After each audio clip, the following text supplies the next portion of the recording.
ونستغفره ونعوذ بالله من شرور أنفسنا ومن سيئات أعمالنا من يهده الله فلا مضل له ومن يضلله فلا هادي له وأشهد أن لا إله إلا الله وحده لا شريك له وأشهد أن محمدا عبده ورسوله أما بعد فإن خير الحديث كتاب الله وخير الهدي هدي محمد صلى الله عليه وسلم وشر الأمور محدثاتها وكل محدثة بدعة وكل بدعة ضلالة وكل ضلالة في النار.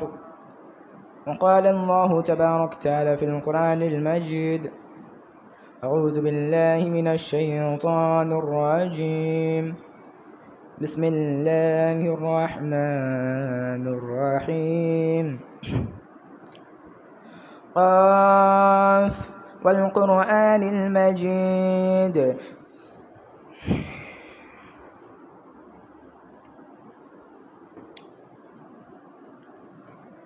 إن الحمد لله نحمده ونصلي على رسوله الكريم. أما بعد فإن خير الحديث كتاب الله وخير الهدي هدي محمد صلى الله عليه وسلم وشر الأمور محدثاتها وكل محدثة بدعة وكل بدعة ضلالة وكل ضلالة في النار. وقال الله تبارك وتعالى في القرآن المجيد: أعوذ بالله من الشيطان الرجيم. بسم الله الرحمن الرحيم. وإذ قال لقمان لابنه وهو يعظه: يا بني لا تشرك بالله إن الشرك لظلم عظيم. وقال النبي صلى الله عليه وسلم في الحديث: من علق تميمة فقد أشرك. আলহামদুলিল্লাহ, সমস্ত প্রশংসা সমস্ত গুণগান সে মহান আল্লাহ সুবহানাহু ওয়া তাআলার জন্যে, যে রব্বুল আলামিন আমাদেরকে অতি ভালোবেসে মেহরবানি করে জুম্মার দিনে এই মজলিসে আসার এবং বসে কোরআন ও হাদিস থেকে কিছু কথা শুনবার তৌফিক নায়াত করেছেন। আমরা সকলে মিলে সে মহান রব্বুল আলামিনের তরে আমাদের অন্তরের স্থল থেকে বলি আলহামদুলিল্লাহ। অথবা হাজারো করে দরুদ ও সালাম বর্ষিত হোক নবী কুল্লে সালামুনি হযরত মুহাম্মদ সাল্লাল্লাহু আলাইহি ওয়াসাল্লামের উপর, সেই নবীর ওপর যিনি দিনকে কায়েম করার জন্যে, দিনকে প্রতিষ্ঠা করার জন্যে কতই না রক্ত বইয়েছেন, তিনি দিনকে প্রতিষ্ঠা করার জন্য কতই না দুঃখ সয়েছেন। সে নবী করিম সাল্লাল্লাহু আলাইহি ওয়াসাল্লামের উপর হাজারো করে দরুদ ও সালাম বর্ষিত হোক। আমরা সকলে মিলে বলি আল্লাহুম্মা সাল্লি আলাইহি আল্লাহুম্মা বারিক আলাইহি। সম্মানিত উপস্থিতি, আজ আমি আপনাদের সম্মুখে যে বিষয়টি নিয়ে বক্তব্য দিতে চলেছি সেটি হচ্ছে শিরক। এই শিরক শব্দের শাব্দিক অর্থ হচ্ছে অংশীদারিত্ব স্থাপন করা, অর্থাৎ পার্টনারশিপ। এবং শরিয়াতের পরিভাষায় ইবাদতের মধ্যে আল্লাহ সুবহানাহু ওয়া তাআলার সঙ্গে অন্য কাউকে শরিক করা। যেমন আল্লাহ সুবহানাহু ওয়া তাআলার কাজ, আল্লাহ সুবহানাহু ওয়া তাআলা যে সমস্ত কিছু সৃষ্টি করতে পারেন, আল্লাহ সুবহানাহু ওয়া তাআলা যে সমস্ত কিছু সৃষ্টি করেছেন, এবং আল্লাহ সুবহানাহু ওয়া তাআলা যে সমস্ত জিনিস ইনভেনশন করতে পারেন, সেই সমস্ত জিনিসের মধ্যে, সেই সমস্ত কাজের মধ্যে, সেই সমস্ত সৃষ্টির মধ্যে অন্য একটা মানুষ বা অন্য একটা মানুষের বানানো দেবতা, মূর্তি এবং দেবদেবীকে নিয়ে নেওয়া, এবং এটা মনে করা যে আল্লাহ সুবহানাহু ওয়া তাআলা যে সমস্ত কাজ, যে সমস্ত কর্ম, যে সমস্ত ক্রিয়া করতে পারেন, মানুষের বানোয়ার সেই ভগবান, সেই মূর্তি, সেই বুত ওই সমস্ত কাজ করতে পারে। নাউজুবিল্লাহ। তো ইনশাআল্লাহ আমি আপনাদের সম্মুখে শিরক সম্পর্কে অতি সংক্ষিপ্ত একটি বক্তব্য যদি আল্লাহ সুবহানাহু ওয়া তাআলা তৌফিক নায়াত করেন, আমার তৌফিক ইল্লা বিল্লাহ। এবং এই শিরক হচ্ছে দুই প্রকার: এক শিরকে আকবার এবং দুই শিরকে আসগার। শিরকে আকবার সম্পর্কে বলা হয়েছে শিরকে আকবার হচ্ছে সবচাইতে ভয়াবহ জুলুম, সবচাইতে ভয়াবহ গুনাহ, এবং যে ব্যক্তি শিরকে আকবার করবে এবং তওবা না করে মারা যাবে তার ঠিকানা হবে চিরকালীন জাহান্নাম। সে চিরকাল জাহান্নামের মধ্যে থাকবে, জাহান্নামই হবে তার ঠিকানা। এবং এই শিরকে আকবার সম্পর্কে মহান আল্লাহ সুবহানাহু ওয়া তাআলা পবিত্র কোরআনুল কারীমের মধ্যে সূরা লুকমান, আল্লাহ সুবহানাহু ওয়া তাআলা পবিত্র কোরআনুল কারীমের মধ্যে 31 নম্বর সূরা লুকমানের 15 থেকে 16 নম্বর লাইনের 13 নম্বর আয়াতের মধ্যে বলছেন যে ওয়াইজ ক্বালা লুকমানু লিবনিহি ওয়া হুয়া ইয়াইদুহু ইয়া বুনাইয়া লা তুশরিক বিল্লাহ ইন্নাশ শিরকা লাযুলমুন আযীম। মহান আল্লাহ সুবহানাহু ওয়া তাআলা এই আয়াতের মধ্যে বলেন যে ওয়াইজ ক্বালা লুকমান, যখন লুকমান আলাইহিস সালাম বলল তার ছেলেকে ইয়া বুনাইয়া লা তুশরিক বিল্লাহ ওয়া হুয়া ইয়াইদুহু ইয়া বুনাইয়া লা তুশরিক বিল্লাহ, যে হে আমার উদিত পুত্র, হে আমার সন্তান, তুমি আল্লাহ সুবহানাহু ওয়া তাআলার সঙ্গে কাউকে শরীক করো না। ইন্নাশ শিরকা লাযুলমুন আযীম, নিশ্চয়ই শিরক হচ্ছে সবচাইতে বড় জুলুম, নিশ্চয়ই শিরক হচ্ছে সবচাইতে বড় গুনাহ। এই নসিহতটা করেছিলেন লুকমান আলাইহিস সালাম তার সন্তানকে। অর্থাৎ এই আয়াত থেকে আমরা এটা বুঝতে পারছি যে আল্লাহ সুবহানাহু ওয়া তাআলার কাছে সবচাইতে বড় গুনাহ, সবচাইতে বড় জুলুম, সবচাইতে বড় পাপ কাজ হচ্ছে শিরক করা। এবং যে ব্যক্তি আল্লাহ সুবহানাহু ওয়া তাআলার সঙ্গে অন্য কাউকে শরীক করবে, যে ব্যক্তি আল্লাহ সুবহানাহু ওয়া তাআলার সঙ্গে অন্য কাউকে পার্টনারশিপে নেবে, যে ব্যক্তি আল্লাহ সুবহানাহু ওয়া তাআলার সঙ্গে অন্য কাউকে নেবে, সে ব্যক্তির ঠিকানা হবে চিরকালই জাহান্নাম। আর এই শিরকটা আমাদের সমাজের মধ্যে এখন, বিশেষ করে মুসলিম সমাজের মধ্যে এমন করে ঢুকে গেছে যে এই শিরককে আমরা কিছু মনেই করছি না। যেমন আপনি দেখেন যে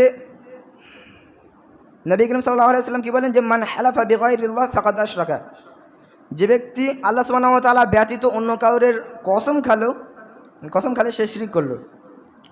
অর্থাৎ এই হাদিসের মধ্যে বলছেন যে মান হালাফা, যে ব্যক্তি কসম খালো বিগাইরিল্লাহ, আল্লাহ ছাড়া অন্য কাউরের, ফাকাদ আশরাকা, সে শিরক করলো। আর এখন যদি দেখা যায়, তবে গ্রামে গিয়ে দেখবেন, গ্রামে কোনো ছেলে পিলে বলবে যে মার কিরে মুই এসব করিনি। যখন কোনো ঝামেলা হবে যে মার কিরে মুই করিনি, ও করেছি। সে এটা বলতে পারছে না ছেলেকে তালিম, তার বাপ ছেলেকে তালিম দিতে পারেনি, এটা বলতে পারেনি যে কোনো কাজের সময় আল্লাহ সুবহানাহু ওয়া তাআলার কসম খাবে, আল্লাহ সুবহানাহু ওয়া তাআলাকে সামনে রাখবে। যেমন সে তো এটা বলতে পারে যে আল্লাহর কসম ওয়াল্লাহি আমি এই কাজটা করিনি। সে তো এটাও বলতে পারতো যে ওয়াল্লাহি আমি তোমার জিনিস চুরি করিনি। সে কি বলছে যে মার কিরে মুই করিনি। এবং নবী করিম সাল্লাল্লাহু আলাইহি ওয়াসাল্লাম আরও বলছেন যে মানে আল্লাহ তামিমাতান ফাকাদ আশরাকা, যে ব্যক্তি তাবিজ ঝুলালো সে শিরক করলো। অর্থাৎ মানে আল্লাহ যে ব্যক্তি ঝুলালো, তামিমাতান মানে তামিমা, এবং তামিমার মানে না হয় তাবিজ, এবং যে ব্যক্তি তাবিজ ঝুলালো ফাকাদ আশরাকা, সে শিরক করলো। নবী করিম সাল্লাল্লাহু আলাইহি ওয়াসাল্লাম বলেন যে ব্যক্তি তাবিজ ঝুলালো সে শিরক করলো। আর এখন আমাদের মধ্যে সেই শিরকটা, সেই তাবিজটা এমনভাবে ঢুকে গেছে যে যদি কারো একটা প্রবলেম হয়, ধরেন গ্রামের মধ্যে কোনো একটা মানুষ, এটা হয়তো আপনারা দেখে থাকবেন যে গ্রামের মধ্যে কোনো একটা মানুষের কোনো একটা সমস্যা হয়েছে, হয়তো তার বাচ্চা হচ্ছে না বা অন্য একটা সমস্যা, তখন সে কী করবে যে একটা বড় আলেমের কাছে যাবে। সে প্রথমে কী করবে যে গ্রামের মানুষদের কাছে মিটিং করবে, মানে বলবে যে আমার এরকম এরকম সমস্যা হচ্ছে। তখন বলবে যে ওই অমুক জায়গায় অমুক পীর আছে, ওই অমুক পীরের কাছে যাও। তখন ওই এমন একটা তাবিজ দেবে, কারেন্টের মতন কাজ করবে। সেই তাবিজটা এমন কাজ করবে যে সে তাবিজে তোমার 2-3 মাসের মধ্যে বাচ্চা হয়ে যাবে। বলে অমুক জায়গায় অমুক পীর আছে, ওই পীরের কাছে যাও, তোমার ছেলে মুতা বন্ধ করে দেবে।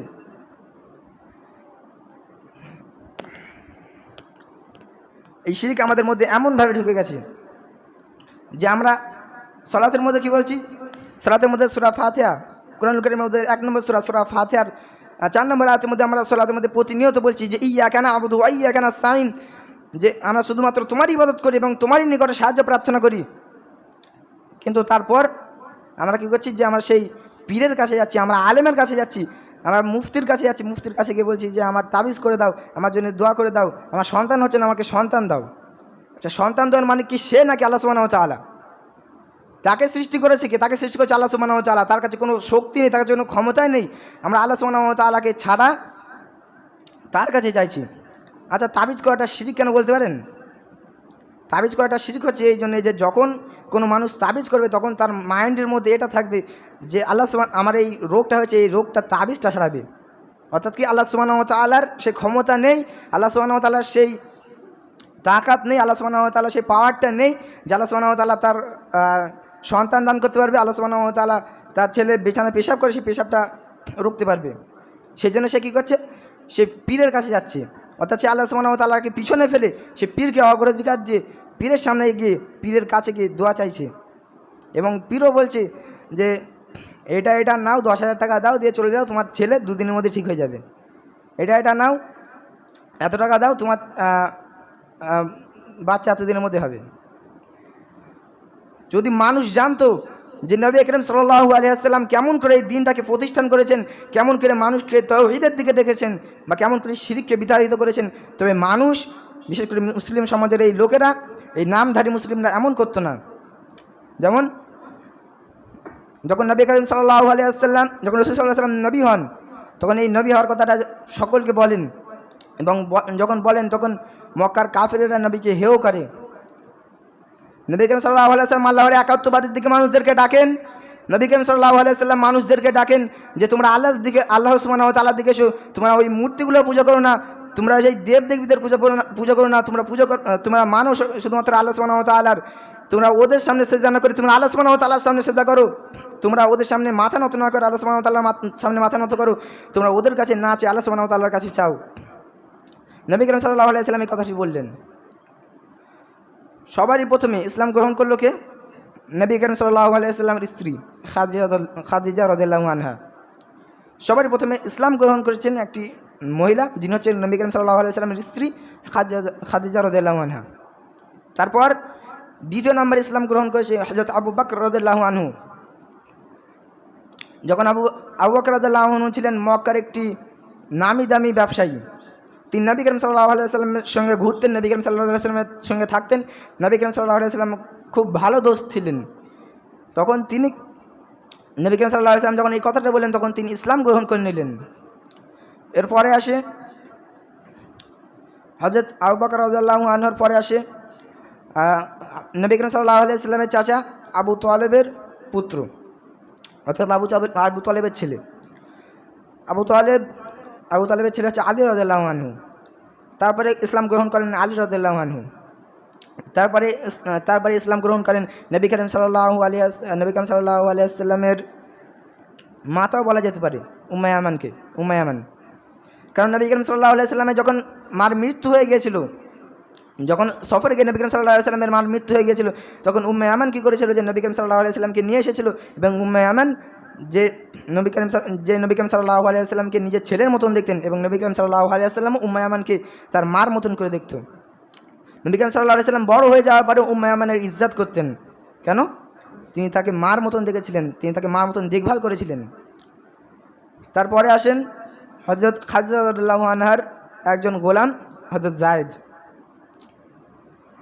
এই পর্যন্ত তো ঠিক আছে, মানে হযরত জায়েদটাকে হযরত খাদিজা রাদিয়াল্লাহু আনহুর গোলাম। এটা নিশ্চয়ই আপনাদের অবগতিতে আছে যে যখন নবী করিম সাল্লাল্লাহু আলাইহি ওয়াসাল্লাম নবুয়ত পার অনেক আগে, খাদিজা রাদিয়াল্লাহু আনহা ছিলেন মক্কার খুব বড় একটি ব্যবসায়ী মহিলা। খাদিজা রাদিয়াল্লাহু আনহা ছিলেন খুব বড় একটি ব্যবসায়ী মহিলা। তো তিনি দুটো শাদী করেন, কিন্তু দুটো স্বামী মারা যায়। তারপর খাদিজা রাদিয়াল্লাহু আনহা এটা মনে করেন যে আমার এত ব্যবসা আছে, এত ব্যবসা বাণিজ্য আছে, তো এই ব্যবসা বাণিজ্যগুলো কোনো একটা নেককার মানুষ, কোনো একটা পরহেজগার মানুষ দিয়ে এগুলো করাতে হবে। তখন খাদিজা রাদিয়াল্লাহু আনহা কী করে যে নবী করিম সাল্লাল্লাহু আলাইহি ওয়াসাল্লামের খুব কথা শুনে, যে নবী করিম সাল্লাল্লাহু আলাইহি ওয়াসাল্লাম হচ্ছে আমিন, নবী করিম সাল্লাল্লাহু আলাইহি ওয়াসাল্লাম হচ্ছে সাদিক, নবী করিম সাল্লাল্লাহু আলাইহি ওয়াসাল্লাম সর্বদা সত্য কথা বলেছেন, সর্বদা সত্যর পথে চলেছেন। নবী করিম সাল্লাল্লাহু আলাইহি ওয়াসাল্লামের যেখানে বিচার হতো সেই বিচারে নবী করিম সাল্লাল্লাহু আলাইহি ওয়াসাল্লাম ন্যায় বিচারটা করতেন, একতরফা হতেন না। তখন নবী করিম সাল্লাল্লাহু আলাইহি ওয়াসাল্লাম যখন এতটা তারিফ শুনলেন, তখন তিনি কী করলেন যে তার ব্যবসায় নবী করিম সাল্লাল্লাহু আলাইহি ওয়াসাল্লামের আনার চেষ্টা করলেন এবং এনেও ফেললেন। তারপর যখন নবী করিম সাল্লাল্লাহু আলাইহি ওয়াসাল্লামের কাছে তিজারতি মাল, অর্থাৎ ব্যবসায় যখন মাল দেয় এবং তার সঙ্গে সঙ্গে তার একটা গোলামও মাবুজ করে দেন, তার নাম হচ্ছে মিসরা। নবী করিম সাল্লাল্লাহু আলাইহি ওয়াসাল্লামের সঙ্গে একটি গোলামও মাবুজ করে দেন, যার নাম হচ্ছে মিসরা। এবং মিসরা ও নবী করিম সাল্লাল্লাহু আলাইহি ওয়াসাল্লাম কি সফরে গেল তিজারত করতে। নবী করিম সাল্লাল্লাহু আলাইহি ওয়াসাল্লাম যেখান থেকে গেছেন, মিসরাও সেখান থেকে গেছেন। নবী করিম সাল্লাল্লাহু আলাইহি ওয়াসাল্লামের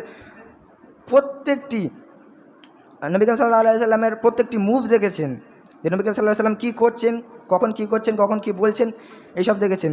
এবং যখন নবী করিম সাল্লাল্লাহু আলাইহি ওয়াসাল্লাম ব্যবসাটা করলেন, ব্যবসায় প্রচুর লাভ হলো। তা ব্যবসায় প্রচুর লাভ হওয়ার পর যখন নবী করিম সাল্লাল্লাহু আলাইহি ওয়াসাল্লাম আবার আসলেন এবং খাদিজা রাদিয়াল্লাহু আনহাকে একটি ছোট জিনিসের হিসাব বুঝিয়ে দিলেন, তখন খাদিজা রাদিয়াল্লাহু আনহা খুব খুশি হলেন। আর তারপর মেসরা নবী করিম সাল্লাল্লাহু আলাইহি ওয়াসাল্লামের যে ভালো আখলাক, ভালো চরিত্র, ম্যানার্সটাকে বললো খাদিজা রাদিয়াল্লাহু আনহার সামনে, গুড ম্যানার্সটাকে বললো খাদিজা রাদিয়াল্লাহু আনহার সামনে। তখন খাদিজা রাদিয়াল্লাহু আনহা এইসব শুনে ইমপ্রেস হয়ে গেলেন এবং তিনি কী করলেন যে নবী করিম সাল্লাল্লাহু আলাইহি ওয়াসাল্লামকে শাদীর জন্য পেগাম ভেজলেন, মানে নবী করিম সাল্লাল্লাহু আলাইহি ওয়াসাল্লামকে বিয়ে করার জন্য একটি পত্র দিলেন। তখন খাদিজা রাদিয়াল্লাহু আনহার বয়স ওমর বলতে বয়স ছিল 40 বছর এবং নবী করিম সাল্লাল্লাহু আলাইহি ওয়াসাল্লামের বয়স ছিল 25 বছর। এমন একটি অবস্থায় খাদিজা রাদিয়াল্লাহু আনহা নবী করিম সাল্লাল্লাহু আলাইহি ওয়াসাল্লামকে পেগাম ভেজেন এবং নবী করিম সাল্লাল্লাহু আলাইহি ওয়াসাল্লাম পেগামটা দেখে তার চাচার কাছে নিয়ে যায় এবং চাচার সঙ্গে মাশওয়ারা করে যে কী করা যায়। তখন চাচা বললেন যে শাদি করে নাও। তখন নবী করিম সাল্লাল্লাহু আলাইহি ওয়াসাল্লাম তারপরে শাদি করে নিলে এবং শাদির পরে যে খাদিজা রাদিয়াল্লাহু আনহা তিনি এত পরেজগার বিবি ছিলেন, এত নবীজি ভক্ত ছিলেন যে তিনি নবীর জন্য তার সমস্ত মাল, সমস্ত ধন সম্পদ সব কুরবান করে দেন এবং নবী করিম সাল্লাল্লাহু আলাইহি সাল্লামের জন্য একটি গুলাম মাবুস করেন। সেই গুলামটাই হচ্ছে জায়েদ। এতদূর পর্যন্ত তো ঠিক আছে। এরপরে নবী 3 বছর পরে আল্লাহ সুবহানাহু ওয়া তাআলার পক্ষ থেকে হুকুম আসে যে নবী করিম সাল্লাল্লাহু আলাইহি সাল্লামকে আল্লাহ সুবহানাহু ওয়া তাআলা হুকুম দেন যে তুমি ইসলামটা এবারে প্রকাশ্যে ফেলাও, ইসলামটা এবারে তুমি প্রকাশ্যে দিন প্রচার করো। তখন নবী করিম সাল্লাল্লাহু আলাইহি সাল্লাম দিয়ে গেলেন আল্লাহ সুবহানাহু ওয়া তাআলা তাওহীদের দিকে, আল্লাহ সুবহানাহু ওয়া তাআলা দ্বীনের দিকে, ইসলামের দিকে মানুষকে দাওয়াত দেওয়ার জন্য নবী করিম সাল্লাল্লাহু আলাইহি সাল্লাম বেড়ে গেলেন এবং ইসলামের দিকে মানুষকে দাওয়াত দিতে লাগলেন। নবী করিম সাল্লাল্লাহু আলাইহি, এটা যদি আপনারা ইমাজিন করেন তাহলে আপনারা বুঝতে পারবেন যে তখন মক্কার মধ্যে সব কাফির ছিল, শুধু পাঁচজন ব্যতীত। 1 খাদিজা রাদিয়াল্লাহু আনহা, 2 হযরত আবু বকর সিদ্দিক রাদিয়াল্লাহু আনহু, 3 আলী রাদিয়াল্লাহু আনহু, 4 হযরত উম্মে আয়মান আর 5 হযরত খাদিজা রাদিয়াল্লাহু আনহার গোলাম হযরত যায়েদ। এই 5 জন ছিল তখন মক্কায় মুসলমান, আর বাদ বাকি সব কাফের, সব মুশরিক, সব বেদুইন। সেই সময় নবী করিম সাল্লাল্লাহু আলাইহি সাল্লাম কী করলেন? নবী করিম সাল্লাল্লাহু আলাইহি সাল্লাম দাওয়াতে বেরোলেন। এখন আপনারা ভাবেন যে ধরে নেন পুরো ভারত হিন্দু, আর এখন সে ভারতের মধ্যে আপনি একা মুসলিম আছেন, এখন আপনার কাছে হুকুম এসেছে যে ইসলামটাকে ফেলাতে হবে। তখন আপনি কি করবেন? আপনার হাতটা কেমন হবে? আপনার মনটা কেমন হবে? আর সেই সময় নবী করিম সাল্লাল্লাহু আলাইহি সাল্লামের কাছে যখন এই আল্লাহ সুবহানাহু ওয়া তাআলার বাণীটা আসে, নবী করিম সাল্লাল্লাহু আলাইহি সাল্লাম উম্মতদেরকে, নবী করিম সাল্লাল্লাহু আলাইহি সাল্লাম সেই কাফেরদেরকে বোঝানোর জন্য বেরিয়ে যান। এমন করতে করতে প্রথম কাফেরদের মধ্যে মুসলমান হয় একটি গরিব সাহাবা, যার নাম হচ্ছে হযরত বিলাল রাদিয়াল্লাহু আনহু। যে হযরত বিলাল রাদিয়াল্লাহু আনহু ছিল, ইনি হচ্ছেন হযরত উমাইয়া বিন খালিফের গোলাম ছিলেন। যখন উমাইয়া বিন খালিফ শোনেন যে হযরত বিলাল রাদিয়াল্লাহু আনহু মুসলমান হয়েছেন, তখন তাকে, এটা তো আপনারা বিশেষ করে সবাই প্রায় জানেন যে আরব দেশ হচ্ছে বালুর দেশ, আর তখন হযরত উমাইয়া বিন খালিফ রাদিয়াল্লাহু আনহু বালুর ওই দেশে দুপুরের উত্তপ্ত গরমে হযরত বিলাল রাদিয়াল্লাহু আনহুকে খালি পিঠে শুইয়ে দিয়ে তার বুকের উপর পাথর রেখে দিতেন, ভারী ভারী পাথর রেখে দিতেন, যাতে সে পিঠ নড়াতে না পারে, এবং বলতেন যে হয় মুহাম্মাদের দিন থেকে সরে যাও, না এমন করতে করতেই মরে যাও। কি বলতেন? যে হয় মুহাম্মাদের দিন থেকে সরে যাও, না এমন করে করে মরে যাও। তাও বিলাল রাদিয়াল্লাহু আনহু তাও দিন থেকে পিছু পা হয়নি।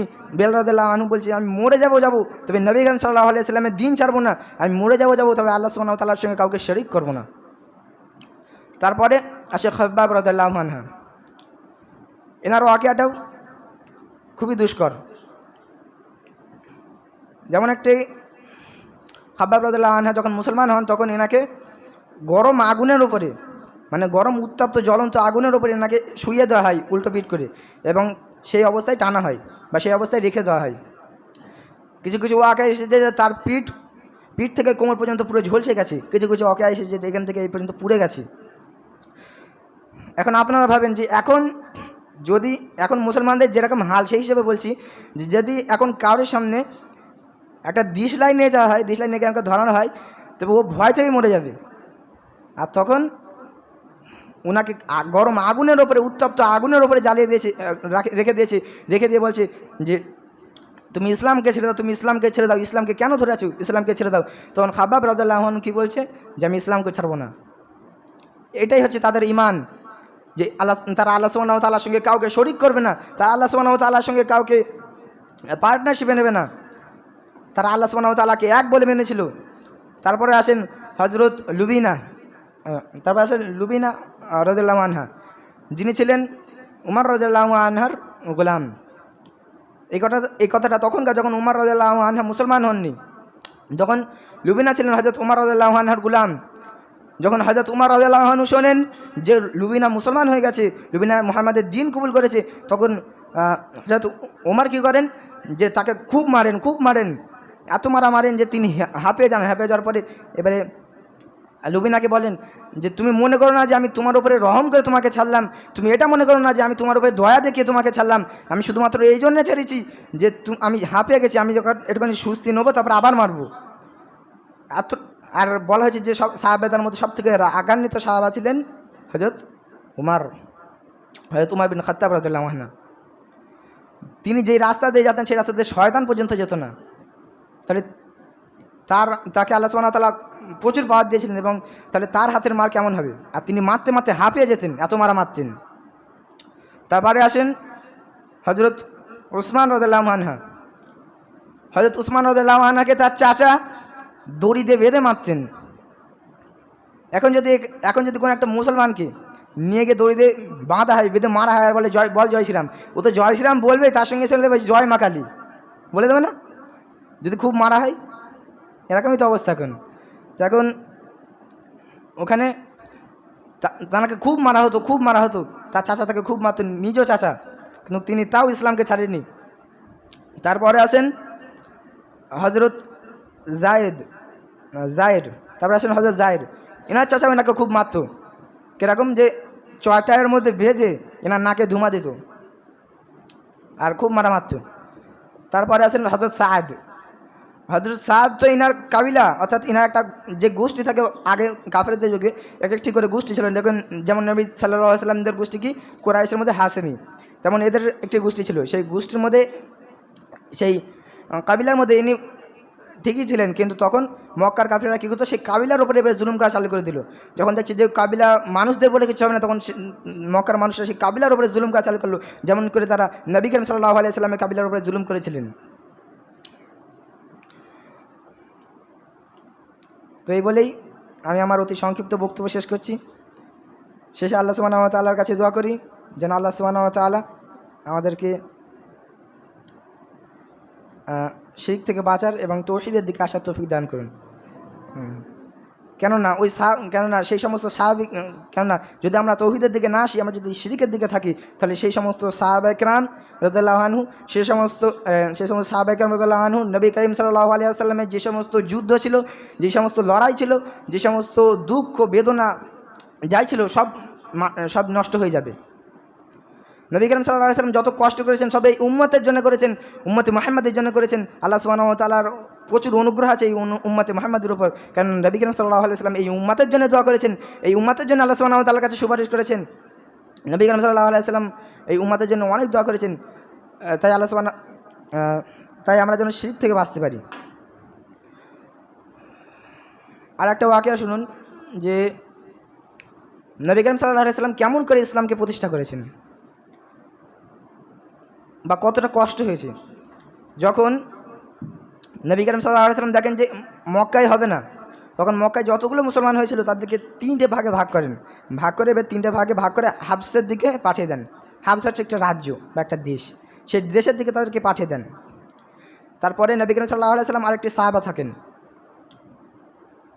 এটা আমার ঠিক জানা নেই নবী করিম সাল্লাল্লাহু আলাইহি ওয়াসাল্লাম আর একটা সাহাবা থাকেন কিনা, তবে যাই হোক নবী করিম সাল্লাল্লাহু আলাইহি ওয়াসাল্লাম তখন তায়েফের দিকে যান, গিয়ে তায়েফবাসীদেরকে তিনি দাওয়াত দিতে চালু করেন যে তোমরা আল্লাহ সুবহানাহু ওয়া তাআলার দিকে এসো, তোমরা তৌহিদের দিকে এসো, তোমরা সেই মূর্তি পূজাকে ছেড়ে দাও, তোমরা মূর্তিকে পূজা করো না, তোমরা মূর্তির সামনে মাথা নত করো না, তোমরা মূর্তিকে তোমাদের প্রভু বলে মানো না, আল্লাহ সুবহানাহু ওয়া তাআলাকে এক ইলাহ বলে মানো, আল্লাহ সুবহানাহু ওয়া তাআলার ইবাদত করো, তার নিকটে সাহায্য প্রার্থনা করো।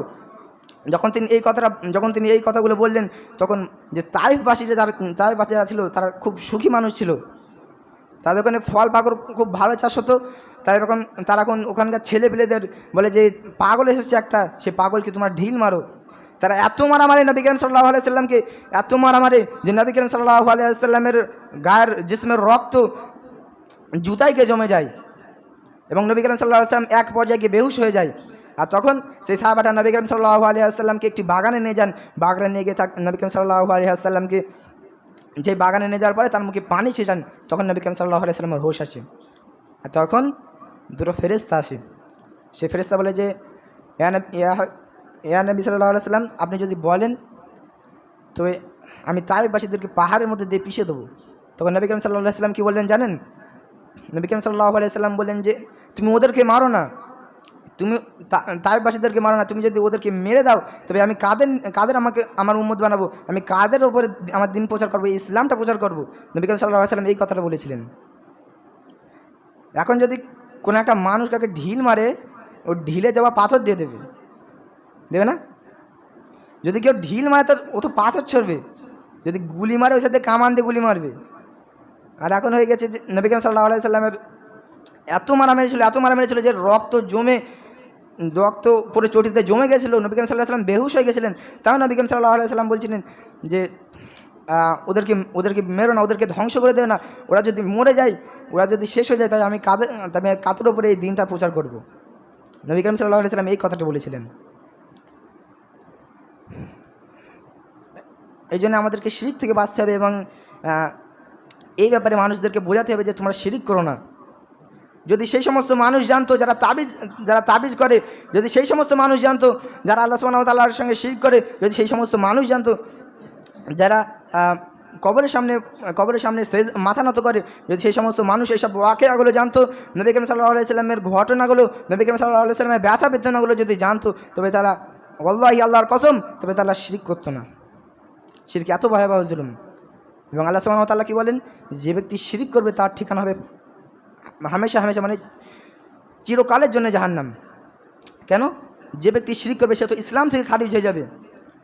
শিরক হচ্ছে একটি এমন গুনাহ যেটা করলে ইসলাম থেকে খারিজ হয়ে যায়, তবে এটা শিরকে আকবার। এবং সেই অবস্থায় যদি সে মারা যায় তবে তার ঠিকানা হবে হামেশা মানে চিরকালের জন্য জাহান্নাম।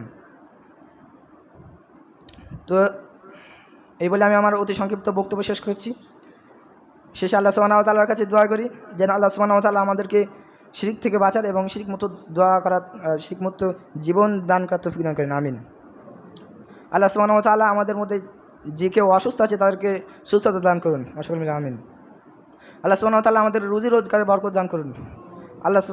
আমিন। আল্লাহ সুবহানাহু ওয়া তাআলা আমাদের মধ্যে যাদের টেনশন আছে সেই টেনশনকে দূর করুন এবং আল্লাহ সুবহানাহু ওয়া তাআলা আমাদেরকে 5 ওয়াক্ত সালাত পাবন্দির সঙ্গে আদায় করার তৌফিক নাত করুন। সকলে মিলে বলে আমিন। ওয়া আখিরু দাওয়ানা আনিল হামদুলিল্লাহি রাব্বিল আলামিন।